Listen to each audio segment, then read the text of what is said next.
I gotta bring this thing full circle right back to you. Crip Mac. Fuck that nigga. He said he gonna start calling you instead of Boskoe, Costco. I said I'm gonna knock his big stupid ass out. You see you see the shirt? He said he gonna call. You see the shirt? He said, "Yo, come take this fade." I said, "Come take the fade." See, that's like, look. Just for the record, I'm glad you said that, because just for the record, he did not call me out. I called him out. He didn't want to fight. He wasn't trying to box. He wasn't trying to have no box. I damn near begged the nigga to have a boxing match, like, just because I wanted to fight him. Like, I was like, "Ooh, this gonna be a real challenge." Like, you know what I mean? So I damn near begged the nigga to accept the boxing match, just for the record. Like, he wasn't even trying to box. So then fast forward a little bit,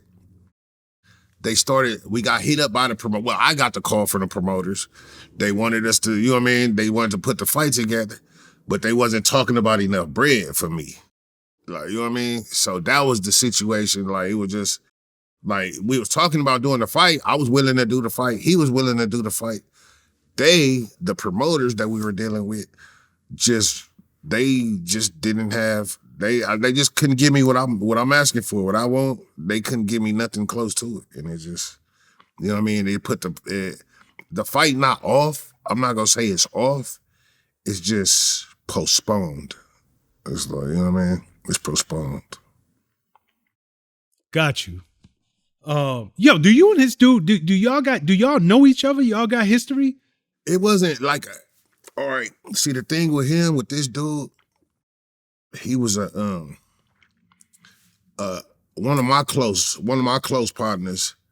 He real close with some of his partners from 55th, from 5'5", and he know a lot of them over there. One of my close partners. So when Crip Mac started to blow up, and he seen, you know what I mean? He seen Crip Mac starting to do his shit. He reached out to me like, "Man, you seen this dude, Crip Mac?" He like, I know his homies and shit, man. He like, "Man, I want to link y'all up, man. I think y'all do some shit together. It'd be funny as fuck." So I'm like, "All right, cool." Like, I'm like, "Yeah, I see the nigga or whatever. I see him." Like, "All right, cool." He like, "I'm gonna give him your number, tell him to hit you." I'm like, "Yeah, that's cool." So the nigga, he hit me, right? He texted me. He sent me a text message. And it was just off the rip. I just didn't like his text message. The way he was texting me, the way he was talking, like, it was just like, I didn't like him off the rip. So I'm like, you know what I mean? So the nigga get to talking shit. He get to talking shit. And I kind of like ignored it. But then I'm like, he really started really gaining some traction with this shit. Like, I'm like, what the fuck? So it was like, you finally, like, it was worth me responding. Like, at first I wasn't responding. Like, I was just like, bro.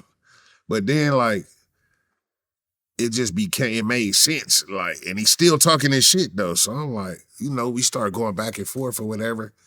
And we were supposed to do a fight previously, but he ended up catching that case and he had to turn himself in and go to jail. So, like, the day he went to jail, they was calling trying to get us to hurry up and sign a deal so he could get some money real quick because he knew he was going to jail. So fast forward, he in jail doing this thing. I got, other shit going on. I'm continuing on in my life. I'm not even tripping off the dude no more. I forgot all about him. So then all of a sudden now he come home from jail. The first interview he come out of jail, fuck Costco, he's a custer, and all this extra shit talking.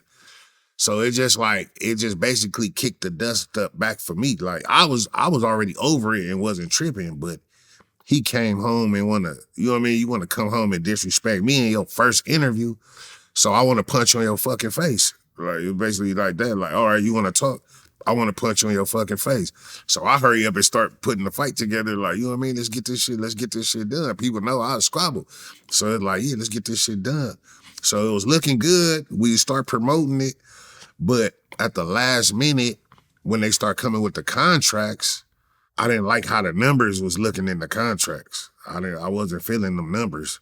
I'm like, wait a minute. Because the numbers we discussed, when we verbally discussed this and we agreed to come in and do this, put this shit together, it was a whole different set of numbers.